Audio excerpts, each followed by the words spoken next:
ಪ್ರಯತ್ನ ಎಂಬುದು ಬೀಜದ ಹಾಗೆ ಬಿತ್ತುತ್ತಲೇ ಇರಿ, ಚಿಗುರಿದರೆ ಮರವಾಗಲಿ, ಇಲ್ಲವೆಂದರೆ ಬಂಡಿಗೆ ಗೊಬ್ಬರವಾಗಲಿ.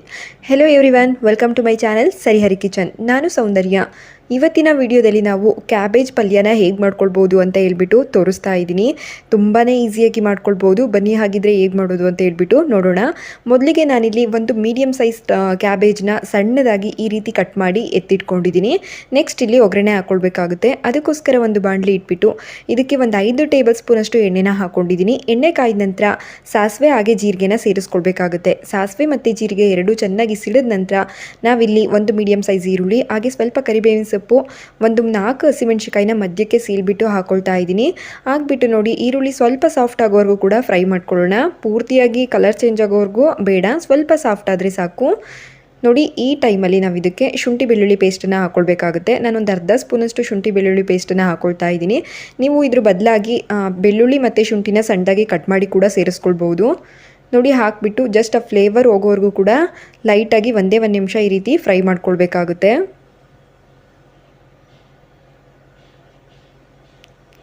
ಇದಿವಾಗ ಫ್ರೈ ಆಗಿದ್ದಾಗಿದೆ. ಇದಕ್ಕೆ ನಾನು ಕಟ್ ಮಾಡಿ ಎತ್ತಿಟ್ಕೊಂಡಿರೋ ಅಂತಹ ಕ್ಯಾಬೇಜನ್ನು ಹಾಕ್ಕೊಳ್ತಾ ಇದ್ದೀನಿ. ಚೆನ್ನಾಗಿ ಒಂದು 2 ರಿಂದ 3 ಸಲ ತೊಳ್ಕೊಬೇಕಾಗುತ್ತೆ. ಸ್ವಲ್ಪ ಉಪ್ಪು ಹಾಕ್ಬಿಟ್ಟು ತೊಳ್ಕೊಂಡ್ರೆ ಇನ್ನೂ ಒಳ್ಳೆಯದು. ನೆಕ್ಸ್ಟ್ ಇಲ್ಲಿ ನಾನು ಬಟಾಣಿನ ಸೇರಿಸ್ಕೊಳ್ತಾ ಇದ್ದೀನಿ. ಇದು ಒಣಗಿರೋ ಬಟಾಣಿನ ಓವರ್ ನೈಟ್ ನೆನೆಸ್ಬಿಟ್ಟು 1-2 ವಿಷಲ್ ಹಾಕಿಸ್ಕೊಂಡು ಹಾಕಿದ್ದೀನಿ ನಾನಿಲ್ಲಿ. ಹಸಿ ಬಟಾಣಿ ಇದ್ದರೆ ನೀವು ಹಸಿ ಬಟಾಣಿನೇ ಯೂಸ್ ಮಾಡ್ಬೋದು. ಒಣಗಿರೋದಿದ್ರೆ ಮಾತ್ರ ಈ ರೀತಿ ಓವರ್ ನೈಟ್ ನೆನೆಸ್ಬಿಟ್ಟು 1-2 ವಿಷಲ್ ಹಾಕಿಸ್ಕೊಳ್ಬೇಕಾಗುತ್ತೆ. ಡೈರೆಕ್ಟ್ ಪಲ್ಯದಲ್ಲೇ ಹಾಕ್ಬಿಟ್ರೆ ಬೇಯೋದಿಲ್ಲ, ಅದಕ್ಕೋಸ್ಕರ. ನೋಡಿ, ಹಾಕ್ಬಿಟ್ಟು ನೀಟಾಗಿ ಒಂದ್ಸಲ ಮಿಕ್ಸ್ ಮಾಡ್ಕೊಳ್ಳೋಣ. ಇವಾಗ ಕ್ಯಾಬೇಜ್ ಜಾಸ್ತಿ ಆಗಿ ಕಾಣಿಸ್ತಿದೆ ನಿಮಗೆ. ಪಲ್ಯ ಆಗೋ ಹೊತ್ತಿಗೆ ಇದು ಕಡಿಮೆ ಆಗುತ್ತೆ. ಒಂದು ಲೆಡ್ನ ಕ್ಲೋಸ್ ಮಾಡಿಬಿಟ್ಟು ಒಂದು 5 ನಿಮಿಷ ನಾವು ಕಡಿಮೆ ಉರಿಲಿನೇ ಬೇಯಿಸ್ಕೊಳ್ಬೇಕಾಗುತ್ತೆ. ನೋಡಿ, ಒಂದು 5 ನಿಮಿಷ ಆದಮೇಲೆ ನಮಗೆ ಸ್ವಲ್ಪ ಕ್ವಾಂಟಿಟಿ ಅನ್ನೋದು ಕಮ್ಮಿ ಆಗಿದೆ. ಇವಾಗ ಇದಕ್ಕೆ ಒಂದು ಮೀಡಿಯಮ್ ಸೈಜ್ದು ಟೊಮೊಟೊ ಹಾಕಿದ್ದೀನಿ. ಹಾಗೆ ರುಚಿಗೆ ಎಷ್ಟು ಬೇಕು ನೋಡಿಬಿಟ್ಟು ಉಪ್ಪನ್ನು ಕೂಡ ಸೇರಿಸ್ಕೊಳ್ಬೇಕಾಗುತ್ತೆ. ಇದನ್ನು ಹಾಕಿ ನೀಟಾಗಿ ಇನ್ನೊಂದು ಸಲ ಮಿಕ್ಸ್ ಮಾಡ್ಕೊಳ್ಳೋಣ.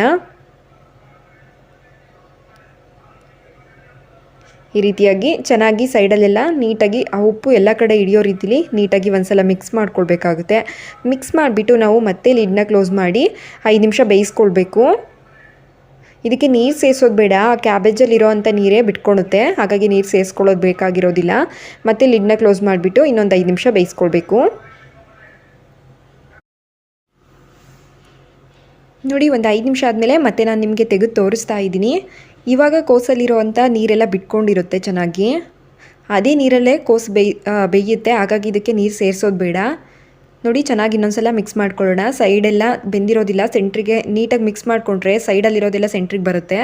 ಹಾಗಾಗಿ ನೀಟಾಗಿ ಒಂದ್ಸಲ ಮಿಕ್ಸ್ ಮಾಡ್ಕೊಂಡ ನಂತರ ಇಲ್ಲಿ ಸ್ಪೈಸಸ್ ಹಾಕ್ಕೊಳ್ತಾ ಇದ್ದೀನಿ. ನಾನು 1 ಸ್ಪೂನಷ್ಟು ಧನಿಯಾ ಪುಡಿ ಹಾಗೆ 1/4 ಸ್ಪೂನಷ್ಟು ಅಚ್ಕಾರದ ಪುಡಿ, ಒಂದು ಸ್ವಲ್ಪ ಅರಿಶಿನ ಹಾಕ್ಕೊಳ್ತಾ ಇದ್ದೀನಿ. ರುಚಿಗೆ ಮೊದಲೇ ಉಪ್ಪು ಹಾಕಿರ್ತೀವಿ, ನೋಡಿಬಿಟ್ಟು ಸೇರಿಸ್ಕೊಳ್ಬೇಕಾಗುತ್ತೆ. ಹಾಕ್ಬಿಟ್ಟು ಇವಾಗಲೂ ಕೂಡ ನೀರು ಹಾಕೋದು ಬೇಡ, ಹಾಗೆಯೇ ಡ್ರೈ ಆಗಿ ಮಿಕ್ಸ್ ಮಾಡ್ಕೊಳ್ಬೇಕಾಗುತ್ತೆ. ಈ ರೀತಿಲಿ ಒಂದ್ಸಲ ಟ್ರೈ ಮಾಡಿ, ತುಂಬಾ ಚೆನ್ನಾಗಿರುತ್ತೆ. ನೋಡಿ, ಚೆನ್ನಾಗಿ ಈ ರೀತಿಯಾಗಿ ನೀಟಾಗಿ ಒಂದ್ಸಲ ಮಿಕ್ಸ್ ಮಾಡ್ಕೊಂಡಿದ್ದಾದ ನಂತರ ಇನ್ನೂ ಸ್ವಲ್ಪ ಬೇಯಬೇಕು. ಒಂದು ಅರ್ಧದಷ್ಟು ಕೋಸು ಬೆಂದಿರುತ್ತೆ, ಹಾಗಾಗಿ ಇನ್ನೂ ಸ್ವಲ್ಪ ಬೇಯಬೇಕಲ್ಲ. ಮತ್ತೆ ಲಿಡ್ ಕ್ಲೋಸ್ ಮಾಡಿ ಮತ್ತೆ ಒಂದು 3 to 4 ಮಿನಿಟ್ಸ್ ಬೇಯಿಸ್ಕೊಳ್ಬೇಕು. ನೋಡಿ, ಇವಾಗ ನಾನು ಮತ್ತೆ ನಿಮಗೆ ತೆಗೆದು ತೋರಿಸ್ತಾ ಇದ್ದೀನಿ. ಪಲ್ಯ ಆಲ್ಮೋಸ್ಟ್ ರೆಡಿಯಾಗಿರುತ್ತೆ. ಇವಾಗ ಇದಕ್ಕೆ ಒಂದು ಅರ್ಧ ಸ್ಪೂನಷ್ಟು ಗರಂ ಮಸಾಲಾನ ಹಾಕ್ಕೊಳ್ತಾ ಇದ್ದೀನಿ. ಆಪ್ಷನಲ್, ಬೇಕಂದರೆ ಹಾಕ್ಕೊಳ್ಳಿ, ಹಾಕಿದರೆ ಹಾಗೆ ಸ್ವಲ್ಪ ಕಟ್ ಮಾಡಿ ಇಟ್ಕೊಂಡಿರೋವಂಥ ಕೊತ್ತಂಬರಿ ಸೊಪ್ಪನ್ನು ಕೂಡ ಹಾಕ್ಕೊಳ್ತಾ ಇದ್ದೀನಿ.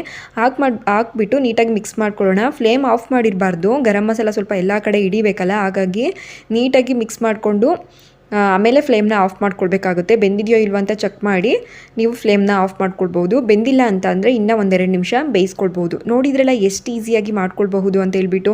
ಈ ಕ್ಯಾಬೇಜ್ ಪಲ್ಯ ಅಂತೂ ಚಪಾತಿಗಾಗಿರ್ಬೋದು, ಪರೋಟಕ್ಕಾಗಿರ್ಬೋದು, ಹಾಗೆ ರೊಟ್ಟಿಗಾಗಿರ್ಬೋದು ತುಂಬಾ ಚೆನ್ನಾಗಿರುತ್ತೆ. ಈ ವಿಧಾನದಲ್ಲಿ ನೀವು ಒಂದ್ಸಲ ಟ್ರೈ ಮಾಡಿ. ಈ ರೆಸಿಪಿ ನಿಮ್ಮೆಲ್ಲರಿಗೂ ಇಷ್ಟ ಆಗಿದೆ ಅಂದ್ಕೊಳ್ತೀನಿ. ಇಷ್ಟ ಆಗಿದ್ರೆ ಲೈಕ್, ಶೇರ್, ಕಮೆಂಟ್ ಮಾಡೋದ್ರ ಜೊತೆಗೆ ಇನ್ನೂ ಯಾರು ನನ್ನ ಚಾನಲ್ನ ಸಬ್ಸ್ಕ್ರೈಬ್ ಮಾಡಿಲ್ಲ, ಪ್ಲೀಸ್ ಸಬ್ಸ್ಕ್ರೈಬ್ ಮಾಡ್ಕೊಳ್ಳಿ.